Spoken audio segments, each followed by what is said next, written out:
First impression. As people, we are very aware of how important a person's first impression is. Teenagers like me especially know how crucial external appearances are, and we put excessive effort in taking care of our looks. But I guess that's just part of human nature.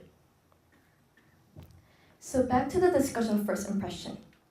According to research, our brain's amygdala evaluates our preference toward a person within tenths of a second by number 1, appearance, number 2, voice, and number 3, diction.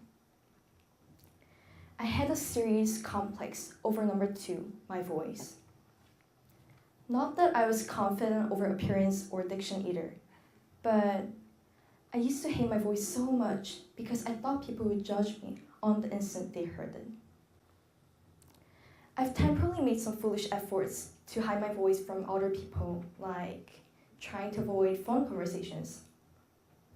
I used to reject people's phone calls, concerned that my voice would sound stupid over the speaker.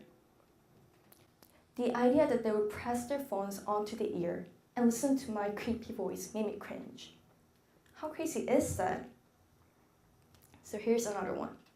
I really hate arguing my weird voice, so back then, when I knew that I would get into an argument, I would just simply avoid conflict by passively agreeing to others instead of expressing my own opinion.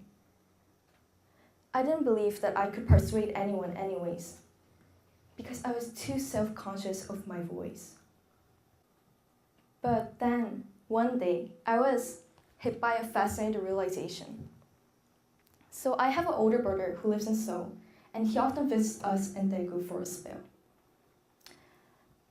On one particular day, he brought this new digital camera and started filming me without warning. I didn't know his camera could record videos, so I didn't pay much attention to him. Actually, I never do. So I was just being myself, playing with my dog, trying to have some human conversations with the hairy creature. But then, a life-changing moment occurred when my brother pressed the play button. Through the tiny little speakers, I heard an unfamiliar, beautiful voice of a teenage girl being silly with her little dog. Ladies and gentlemen, I would like to ask you a question.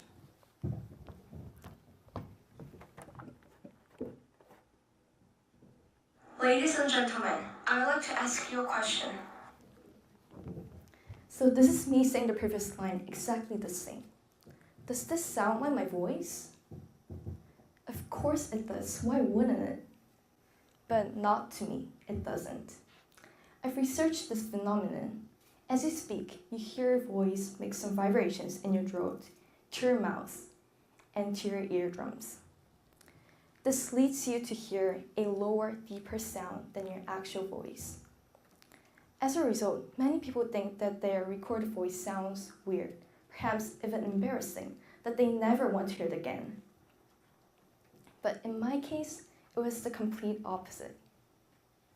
The voice that I hated so much, that manly, deep, unattractive voice, sounded just fine through my brother's camera. Since that day, I've become very confident with my voice and started speaking comfortably in front of anyone. I make phone calls, sing karaoke, and sometimes engage myself in heated debates, which I end up winning. So now, the question is, am I completely satisfied with myself? My answer is still a no. Like any teenager, I do have other physical complexes that I haven't mentioned today. My voice was merely one.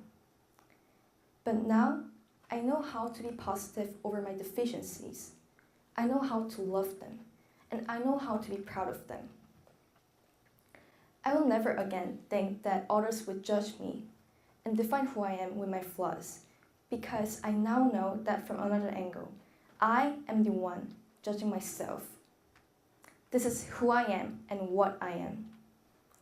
It doesn't really matter how I'm shaped, as long as I love myself. Thank you.